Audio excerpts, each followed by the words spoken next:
नमस्कार दोस्तों। आज की हमारी कहानी है छोटी शरारत की बड़ी सीख। विकास और राहुल दोनों 5वीं कक्षा में पढ़ते थे। दोनों बहुत शरारती थे। वे दोनों एक साथ ही स्कूल पढ़ने आया जाया करते थे। एक दिन जब स्कूल की छुट्टी हो गई तब विकास ने राहुल से कहा कि राहुल, मेरे दिमाग में एक आइडिया आया है। राहुल ने उत्साह के साथ विकास को पूछा कि बताओ तुम्हें क्या आइडिया आया है। विकास ने कहा, देखो सामने 3 बकरियां चल रही हैं। राहुल ने कहा, तो इनसे क्या मतलब। विकास ने कहा, हम दोनों आज सबसे अंत में स्कूल से निकलेंगे और जाने से पहले इन तीनों बकरियों को पकड़कर स्कूल में छोड़ देंगे। कल जब स्कूल खुलेगा तब सभी बकरियों को खोजने में अपना समय बर्बाद करेंगे और इस तरह से हमें पढ़ाई नहीं करनी पड़ेगी। राहुल ने कहा, अरे नहीं यार, ऐसा कुछ भी नहीं होगा, क्योंकि इतनी बड़ी बकरियां खोजना कोई कठिन काम नहीं होता है। सभी मिलकर कुछ ही समय में तीनों बकरियों को ढूंढ लेंगे और थोड़े ही समय में सब कुछ नॉर्मल हो जाएगा। विकास ने कहा, अरे वे बकरियां आसानी से नहीं ढूंढ पाएंगे, बस तुम देखते जाओ मैं क्या करता हूँ। राहुल ने कहा, अच्छा ठीक है, मैं देखता हूँ। दोनों छुट्टी के बाद पढ़ाई के बहाने अपनी क्लास में बैठे रहे और जब सारे बच्चे स्कूल से चले गए तब ये दोनों उन तीनों बकरियों को पकड़कर क्लास में ले आए। इसके बाद विकास ने इन तीनों बकरियों पे सफ़ेद रंग से नंबर लिख दिए। विकास ने पहली बकरी पे नंबर 1 लिख दिया, दूसरी बकरी पे नंबर 2 लिख दिया और तीसरी बकरी पे 4 नंबर लिख दिया।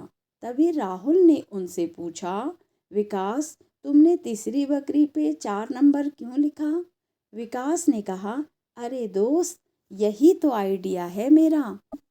राहुल ने कहा, अरे तुम बताओ, आखिर तुम्हारे दिमाग में क्या चल रहा है, मुझे कुछ समझ में नहीं आया।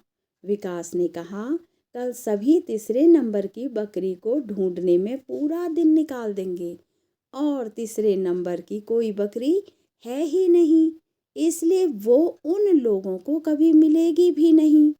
अगले दिन दोनों दोस्त समय से कुछ पहले ही स्कूल पहुंच जाते हैं। थोड़ी देर में स्कूल के अंदर बकरियों के होने के कारण बहुत ज़्यादा शोर मच जाता है। सभी लोग चिल्ला रहे थे। तभी किसी ने कहा कि ये पहले, दूसरे और चौथे नंबर की बकरियां तो आसानी से मिल गई, लेकिन ये तीसरे नंबर की बकरी पता नहीं कहाँ पर है। सभी लोग उस तीसरे नंबर की बकरी को ढूंढने लगते हैं।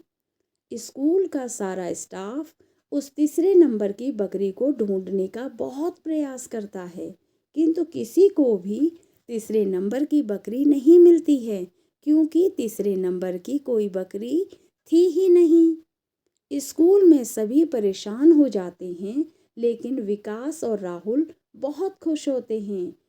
विकास ने राहुल से कहा, देखा ना तुमने, मेरा आइडिया काम कर गया। राहुल ने कहा, हाँ यार, तेरा आइडिया काम कर गया। इस कहानी को पढ़ने के बाद हमारे चेहरे पर हल्की सी मुस्कान आना स्वाभाविक है, क्योंकि हमें इस कहानी से जो संदेश मिलता है वो भी समझना जरूरी है।